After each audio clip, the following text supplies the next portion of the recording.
Assalamualaikum warahmatullahi wabarakatuh, dan alhamdulillah saat ini saya berada di masjid sahabat atau sepupu dari Rasulullah ya, dari masjid Abdullah bin Abbas. Nanti teman-teman bisa lihat langsung bersama Ustaz Sorry. Silakan bisa dijelaskan sedikit Ustaz tentang mengenai sejarah tentang masjid Abdullah bin Abbas dari sepupu dari Rasulullah ya. Bismillahirrahmanirrahim. Assalamualaikum warahmatullahi wabarakatuh. Nggak berapa Pak ya. Ini masjid yang kita tadi sholat dari bapak-bapak adalah Masjid Abdullah bin Abbas, sepupu dari baginda Nabi Muhammad SAW. Abdullah bin Abbas ini adalah pemuda yang gigih dalam mencari ilmu, dalam mencari atau cerdas. Masya Allah. Gigih.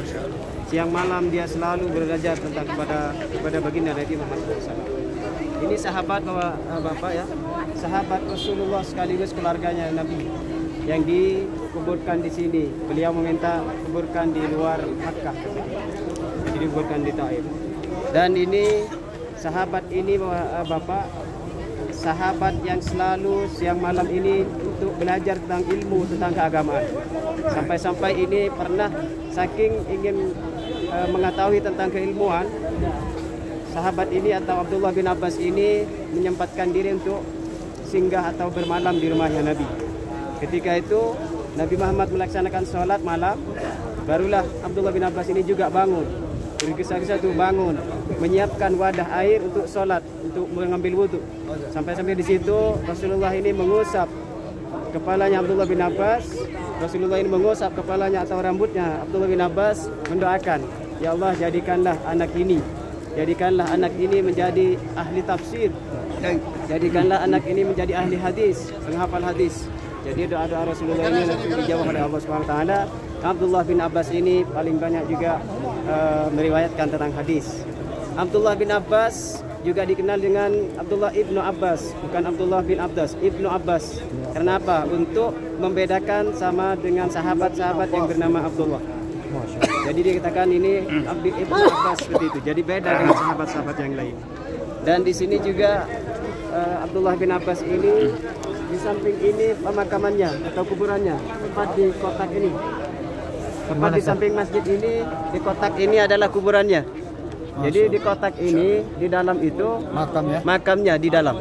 Sengaja oleh pemerintah juga dikasih tabir agar tidak jamaah-jamaah agar tidak lalu lalang ke sana. Jadi dia satu saja ya. Keluarga Nabi satu-satunya dikuburkan di luar Mekah dan Madinah, yaitu Abdullah bin Abbas di sini, di Taif. Ya. Pas di sampingnya itu ada tertuliskan juga Maktab Abdullah bin Abbas, itu rumahnya beliau. Sekarang tidak difungsikan lagi, rumahnya difungsikan menjadi maktab, yaitu perpustakaan. Masya Allah. Jadi sampingnya itu rumahnya, yang di petak ini adalah kuburannya tepat di dalamnya. Jadi sahabat Rasulullah sekaligus famili Rasulullah, sepupu baginda Nabi ini satu-satunya yang dimakamkan di luar Makkah dan Madinah. Itu di kota Taif ini. Dia juga cerdas ya? Dia bapak-bapak paling cerdas. Dia tuh selalu bertanya, sampai-sampai pernah ketika itu Rasulullah wafat, ini Abdullah bin Abbas ini mencari sahabat-sahabat. Karena Rasulullah sudah wafat, jadi mencari sahabat-sahabat terus belajar. Jadi meskipun Rasulullah wafat, terus Abdullah bin Abbas ini belajar terus tentang ahli tafsir, tentang keilmuan, tentang keagamaan, tentang hadis.